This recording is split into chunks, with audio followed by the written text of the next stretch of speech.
Alice found herself in the garden and encountered the Queen's procession. While everyone else was lying on the ground, Alice was still standing, not quite understanding what was happening. The Queen noticed her and asked who the 3 gardeners were. Alice replied that she didn't know, which angered the Queen, who demanded Alice's head be cut off and ordered the soldiers to flip the 3 gardeners over. The soldiers carefully turned the gardeners over with their feet. "Get up!" the Queen screeched, and the gardeners quickly rose and began bowing to the King, Queen, the royal children, and everyone else. "Stop!" the Queen screeched again, saying, "You've given me a headache."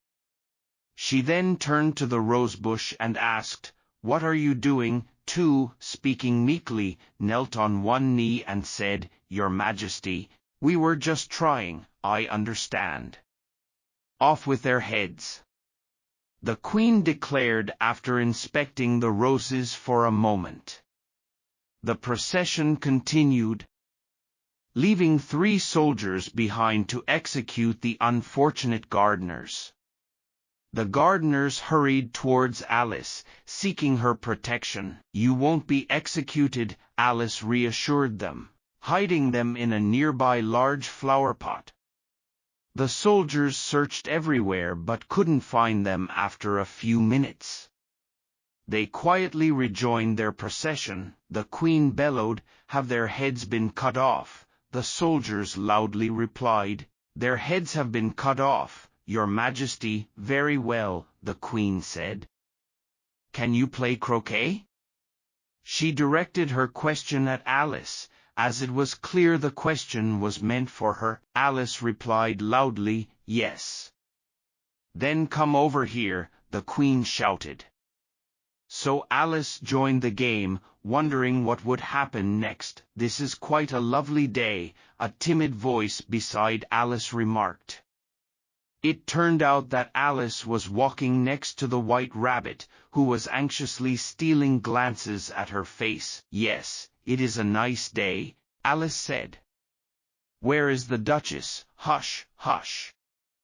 the rabbit hurriedly whispered, glancing worriedly at the Queen and then tiptoeing closer, putting his mouth near Alice's ear. He quietly said, "He's been sentenced to death." "Why?" Alice asked. "Do you mean to say you don't feel sorry for him?" The rabbit asked. "Not at all," Alice replied.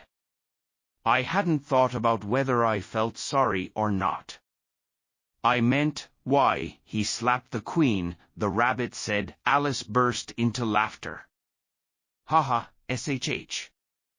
The rabbit hushed her urgently. The Queen might hear. "You see, the Duchess arrived late," and the Queen said, "Everyone take your places." The Queen shouted angrily every minute or so, "Off with their heads." Alice felt quite uneasy. She hadn't argued with the Queen yet, but it seemed like a possibility with such frequent calls for beheadings. She wondered what would happen if she did argue. These people seemed to enjoy beheading others, yet strangely, there were still people left alive. Alice started looking for an escape route that would allow her to leave without being noticed. At that moment, she noticed something strange in the sky. Initially, she was filled with astonishment. What was that?